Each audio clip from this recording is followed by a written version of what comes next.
Good evening. Good evening, ladies and gentlemen. I'm going to try that one more time. Good evening, ladies and gentlemen. That's much better. Savantika, thank you very much. I think I speak on behalf of everyone when I say that your guidance through this process has really been invaluable. We have grown under your guidance.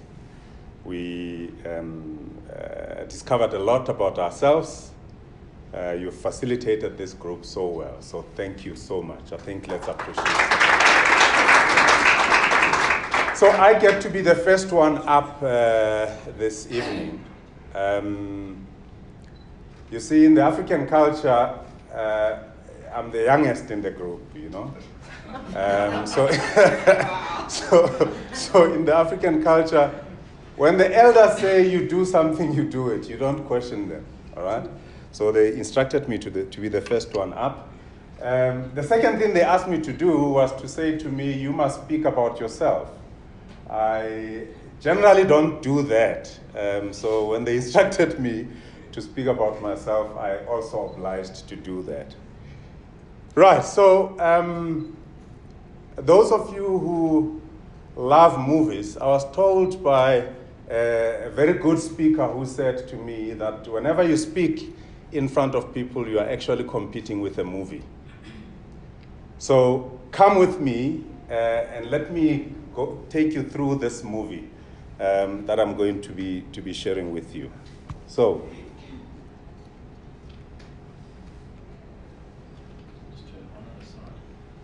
is it not on? Aha. Right.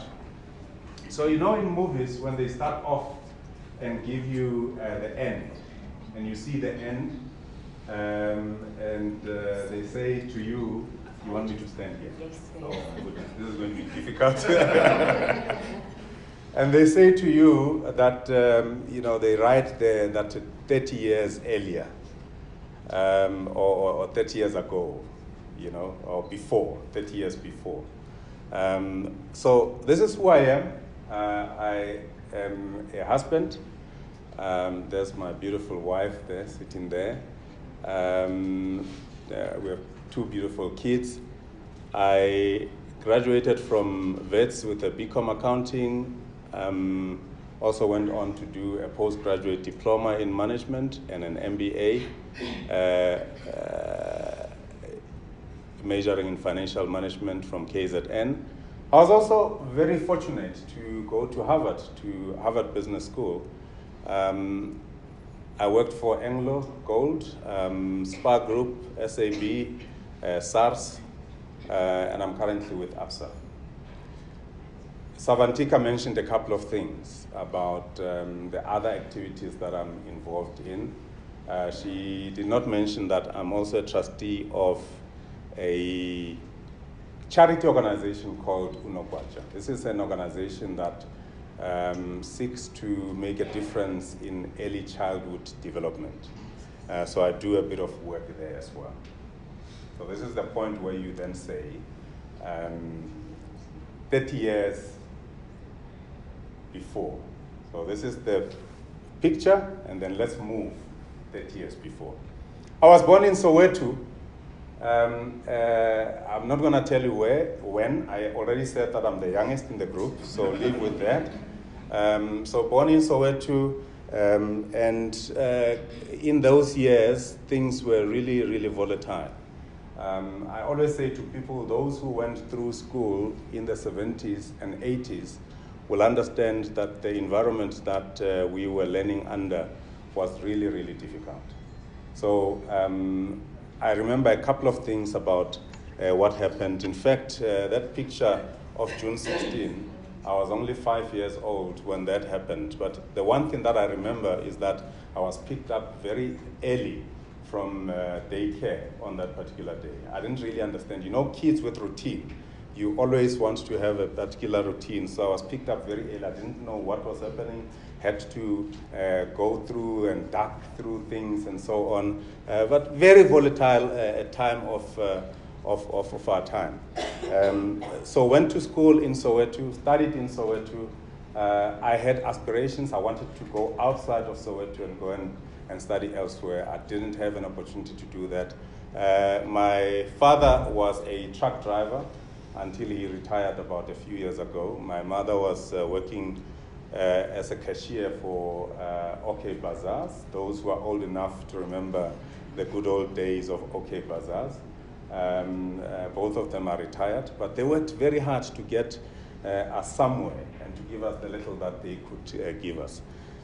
This picture, when I looked at it, I actually pictured myself, because that young boy, look at the determination in the eyes.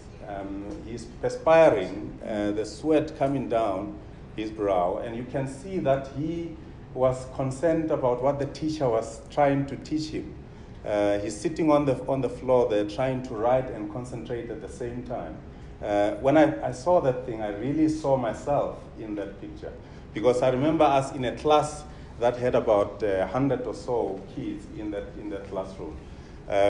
So we sat there, we were all determined to get some education. And to some extent, it was just about going to school. You know, there was nothing to it until a particular point. But again, very volatile. I remember a couple of things when I look at these pictures and I think of my time in school. Two things really very significant. The first one is that in 1986, we didn't write exams. So we went through everything else. Around August, we were told you're not going to write exams, right? 86.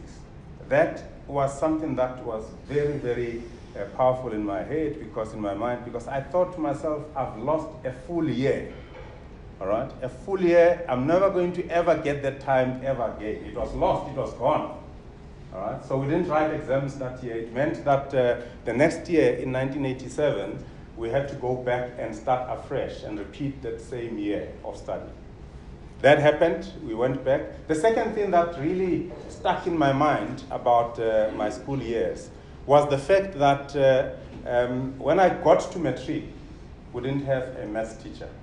So when we got back to school after 86 and the disappointment of 86, 87, we didn't have a maths teacher. And throughout that period, we had to do something to make sure that we can get to understand what exactly we needed to do in the curriculum. I remember going to different schools and going to different teachers and asking them to help me, because I didn't even know what I was supposed to do. So much of that year, we still didn't have a teacher, a maths teacher. April of that year, we get this young teacher, maths teacher, who's come into our school. She does some assessment and comes back and says, guys, you are in serious trouble. It is only at that point that I realized that we had 2 years of a backlog that we had to cover. All right? We had exams in 4 months' time, maths exams in 4 months' time, and we had 2 years of a backlog. You understand maths, you need to have some basic knowledge of certain things, and you build on certain things. All right? So if you don't have the base, you struggle to actually capture some of the things. So it was a very difficult period. She came in, she was young, she was energetic, Miss Mpongose, and you know, the one thing that I remember about her is that she believed in us more than we believed in ourselves. You know, every time she would look at us, she would really push hard to say, you can do this, it's possible, focus on this and do it. Long story short, end of the year, class of about 45 of us, 6 of us passed mathematics. I, in that year, was the top student in Soweto. I made the front page, guys. I made the front page.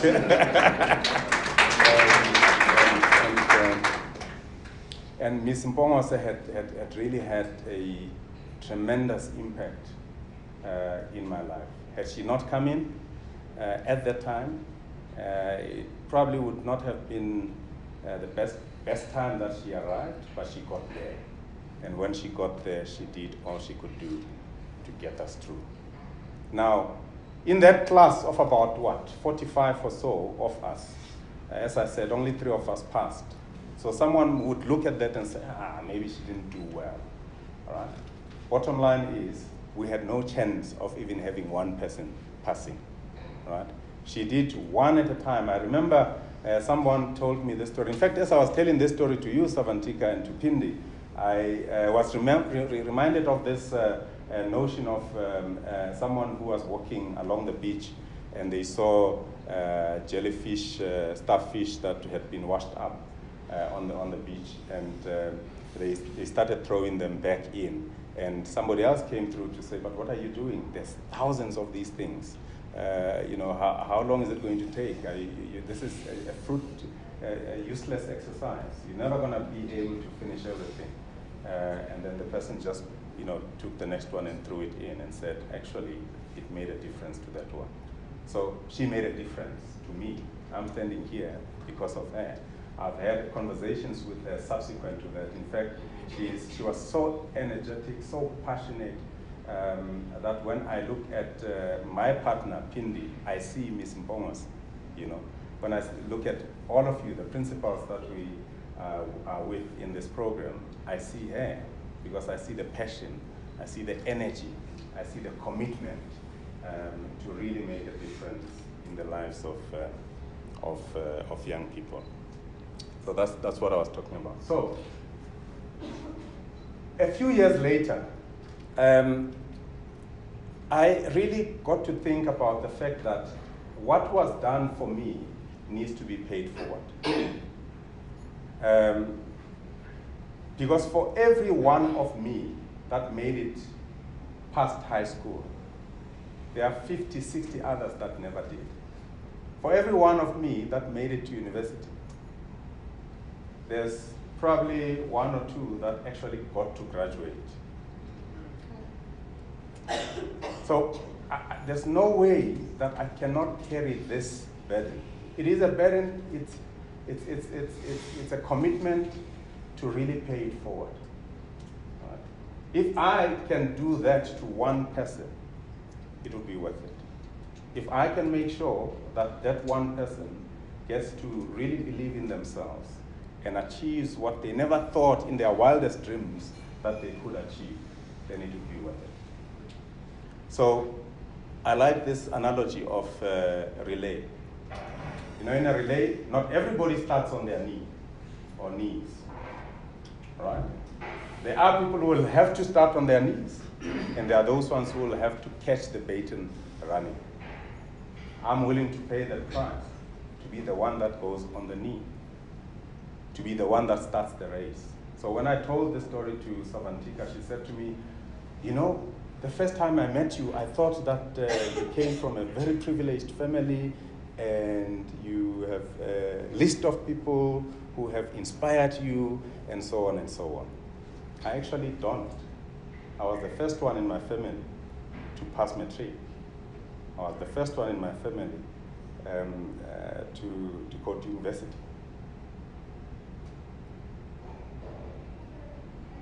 So today, I paid the price. I started on my knee. For those who will be behind me, my cousins, who will have a point of reference, the one I didn't have. But because I started on my knee, they will catch the baton running. They will have a point of reference. They will say, if this one can do it, he's our cousin, we can also do it. I'm continuing to be on my knees. All right? Just started a business now. No one in my family runs a business. I just put a resignation in ABSA a few days ago because I'm going into this business. It's on my knees. Because if I don't do that, nobody else is going to do it. There must be a point of reference. Aibo, Batuleng.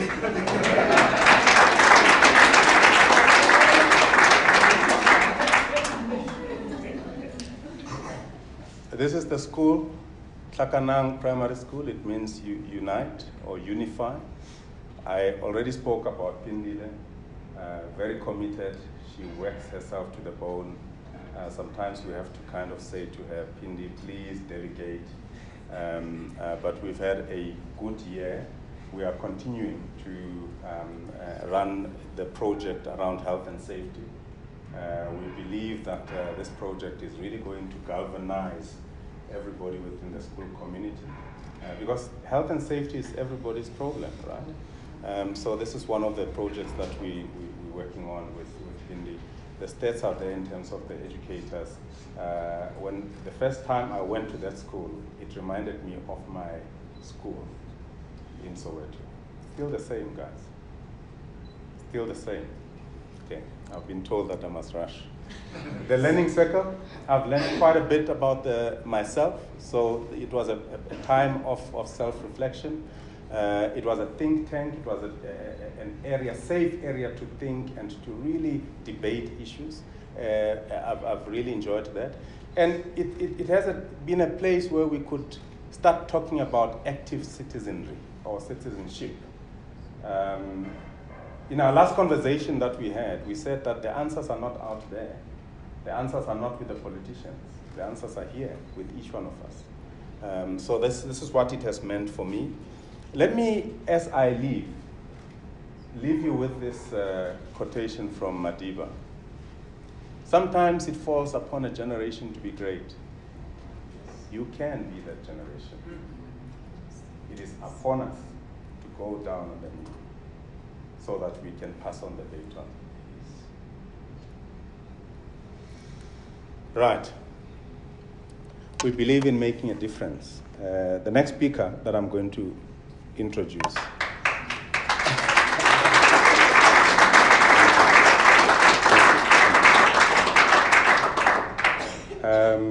When we were in the circle, our last circle, and we were talking about what you would like to do more of or to get more of, that was the question, right? Steve said to us he would like to make more of a difference. That was very powerful. Steve, thank you so much. You're very insightful. You have a good heart. I've learned so much from you. I will join you in making this difference. We'll join hands and we'll make a big difference. Welcome on stage, Steve.